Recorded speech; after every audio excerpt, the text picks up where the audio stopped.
the News Channel 5 network, this is Morning Line with Nick Barris.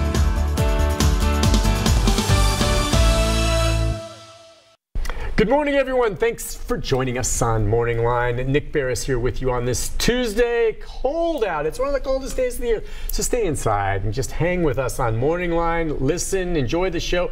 Call in if you'd like, because as we embark upon the holiday season, we're going to be doing some theme shows along things associated with this time of year. And part of that, of course, is giving and helping others. And there's so many great organizations here in Middle Tennessee, some local, some that are here that have a national affiliation that make a difference in so many people's lives, one of them being the Salvation Army. And that's what we're going to talk about today, kind of the cause, the ability to give and the help that's there, as well as maybe a little trivia that you didn't know about this great organization. I just learned a bit just sitting down as I was greeting our guests as they arrived this morning. So we'll open up the phone lines as well. If you'd like to join in the conversation, the number 737-7587, but you see on the screen just says the Salvation Army. Enough said. Major Ethan Frizzell is with us this morning. Good morning to you, sir. Good morning. Thank you for having us. Good to have you on. And you know, we do a show like this every year. You're relatively new to the area, but you've been with Salvation Army for years. Yes, I've been with the Salvation Army for about 24 years, but we just moved to Nashville a year and a half ago, and so we're very thankful to be here in such a great community that has a long history of supporting the Salvation Army and changing lives. You're absolutely right. We've done that show every year, and we know folks really get out, and News Channel 5 likes to be out there and work as bell ringers and help to bring the money in. All right, so Salvation Army, if you ask someone, okay, Salvation Army, what's the first thing that comes to mind?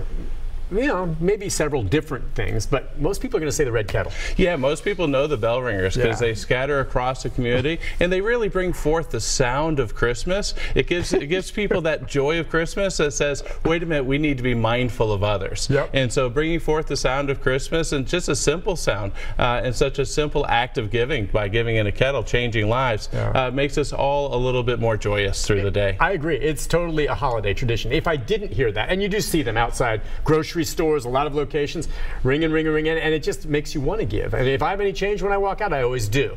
So one question about, before we get into all the good works that Salvation Army does, where did the Red Kettle come from? I want to know the origin of that and the bell. So the Salvation Army Red Kettle started about 128 years ago on a pier in San Francisco. That year, the dock workers were on strike, and a Salvation Army officer was concerned that they would not have a Christmas meal. So he took a big soup pot and he put it out on the dock and asked people to give so that those who normally were working but couldn't afford a meal could have a meal.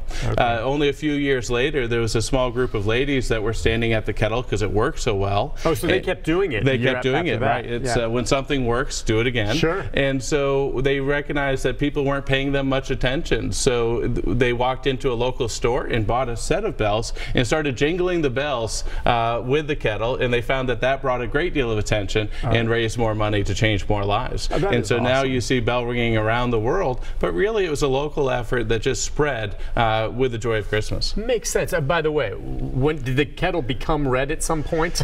I mean, I'm assuming that soup kettle the first time probably was a cast iron black kettle or something like that. It was cast iron black. I'm not sure when it got painted. It got painted red. It's interesting because in the end, Salvationists are very innovative in ways of connecting with people. If you go to New York City right now, you'll see 4 Salvation Army officers or cadets in a uniform dancing around the kettle. Right? We'll do what it takes in order to change lives, and so that's the kettle is at the front of that. Is how do you get people to respond, look at you, and be mindful of others. That's great. If you would, just for folks maybe who aren't as familiar, or maybe certainly everyone's heard, I think, the phrase Salvation Army and the organization, talk about Salvation Army's mission and what your primary focus is, not just during the holidays, but year-round. Yeah, the Salvation Army's primary mission is two-part. The first part is to preach the gospel of Jesus Christ, and the second is to meet human needs in His name without discrimination.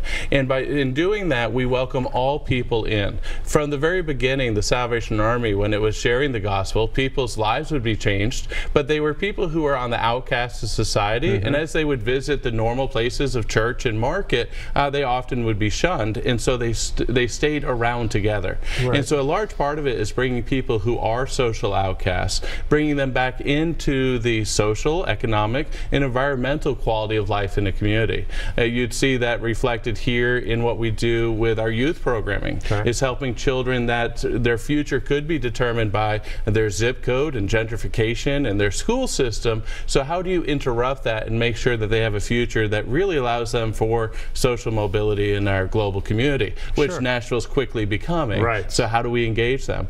Or you see someone who's experiencing homelessness. Well, homelessness is a breakdown of self, a breakdown of family, and a breakdown of community. So the Salvation Army wraps the community around the individual, invites them to become family or restore with their family, and in that restoring themselves. So we do that as both a matter of faith and a matter of social assistance to our neighbors, so that no one has to be left alone and hurting with despair. And that's primarily financial assistance, I imagine. I'm going to bring this up here because I love props. All right, so of course this is what we were talking about.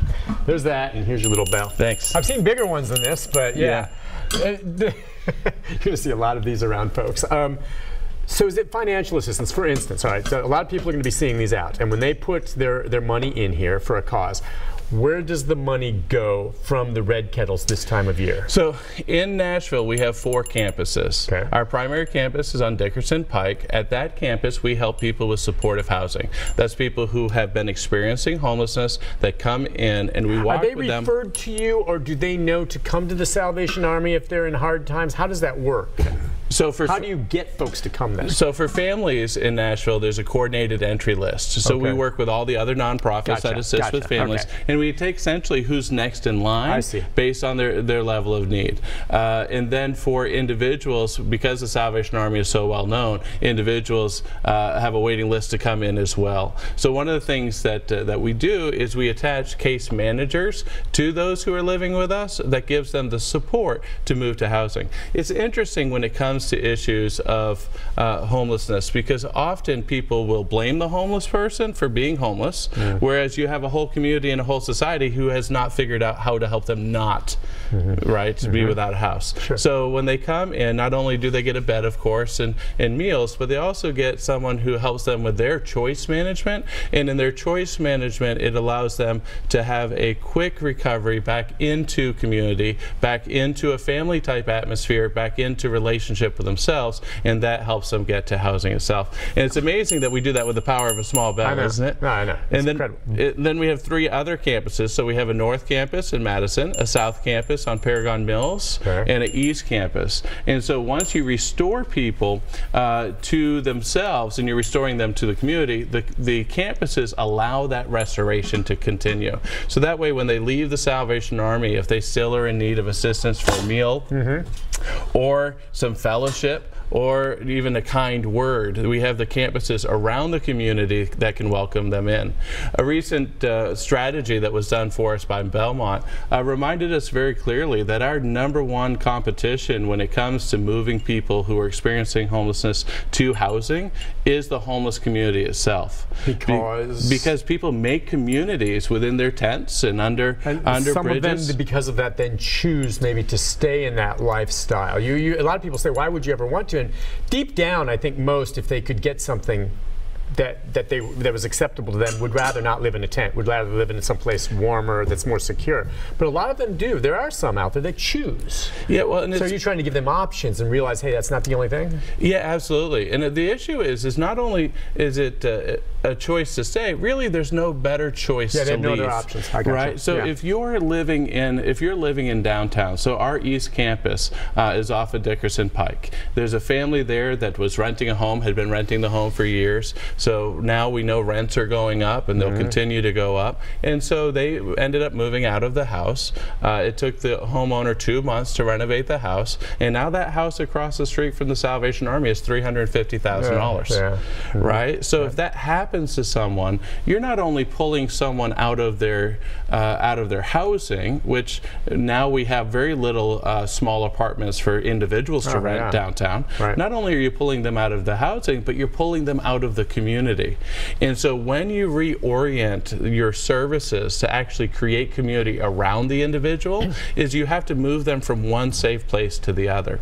And so if you were to come to our supportive housing, what you'll find is the whole housing is set up so so it looks like a modern apartment building in Germantown. And the truth is that's how we designed it. We just took designs the contractors had already used, and we put it in the building, because when people come in, we need to say that there's safety in housing, there's community in housing, there's joy in housing, and that they don't have to give up all of their connections in order to be housed. And so what seems rational for us often seems like it would be irrational for a person to live in a tent, but we can look at it and say, actually, they're being very rational in the same way we are. It's because if you had to move from here to Smyrna or here to Clarksville in order to afford an apartment, you're making a real life choice of leaving your friends, leaving your situation. And if there's children, schools, and all of that, well, options are so important. That's part of the Red Kettle, what it's all about. Listen, we're going to take a break. When we come back, talk about the Red Kettle Challenge and how that all works and how you can engage. Times have changed, folks. This thing here, it's quaint, but who carries cash anymore? There's other ways to give as well. We'll be back with more right after this.